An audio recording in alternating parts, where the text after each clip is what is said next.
Okay, let's start with the first thing we learned about in film. Aesthetic.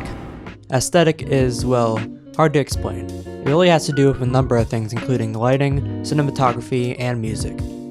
In class, we learned how lighting sets the mood in different settings, and we watched a few different scenes from movies to give examples of practical lighting. Some moray eel. We did the same with camera shots, showing examples of high angles, low angles, panning, etc. Lastly, we did the same with music and sound effects.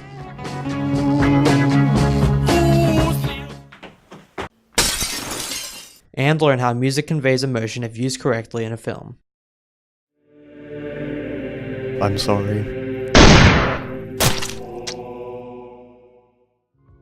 All of these elements can manipulate the audience if used correctly, which I actually also wrote a paper on early in the year. So next we got camera skills and settings. Once our class started getting our hands on cameras, we had to learn the basics of operation. First, we learned about frame rates and how to use them. We were told to use 24 frames per second, or FPS, when recording a movie or short film, 30 FPS for real life and news, and to use 60 FPS for slow motion.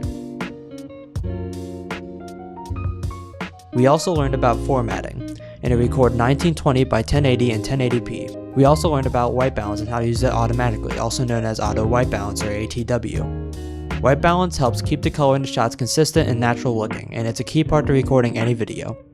These were the things that helped me improve the look of our videos we were making in class, and as we got better at operating the cameras, we got better at filming overall. Now we are moving on to microphones. When doing interviews, voiceovers, or anything that requires a mic, it's important to know the difference between different types of mics and how to use them. We learned how line mics are on-board mics, or in other words, the microphone built into the camera. We use this mic when recording chase scenes, music videos,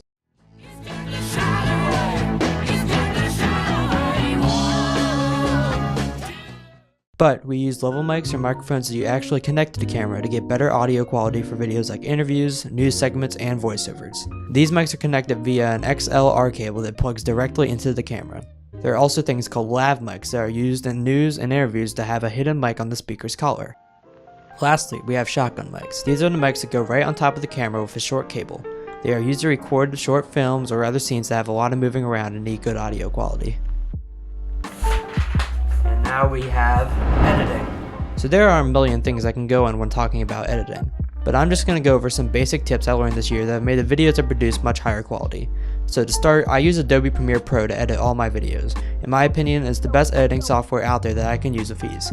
So that's what I'll be using today. When first using Premiere, you want to know how to assemble your clips. Most editing software has a timeline as shown here. This is where you can place your clips and edit them in whatever order you want, but first you need to import them in Premiere.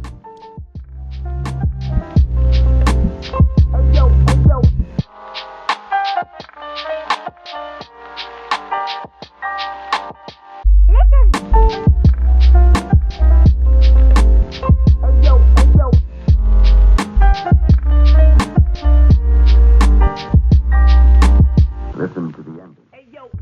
Once your clips are in the program, you can now start dropping them in the timeline.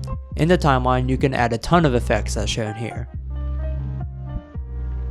So you can put in color effects, video effects like fading, audio effects like adaptive noise reduction, and much, much more.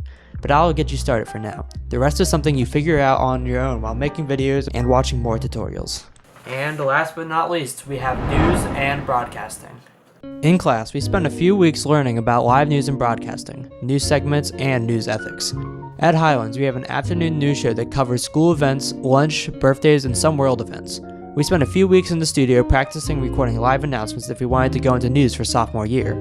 We learned how to manage audio, directing, graphics, teleprompting, and even anchoring. We also talked a lot about news ethics and news manipulation, basically how all the news sources are biased to some degree, which I also happened to write a paper about in the middle of the year.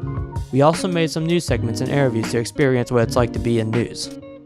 So there you have it. It's a lot to cover in just a few minutes, but it's just about everything I learned this year in film. So I hope this video has given you a basic summary of what I've learned this year, and that you can even walk away knowing the basics of some film elements you didn't know before. So that's all the time I got for today. Thank you for watching, and I'll see you later.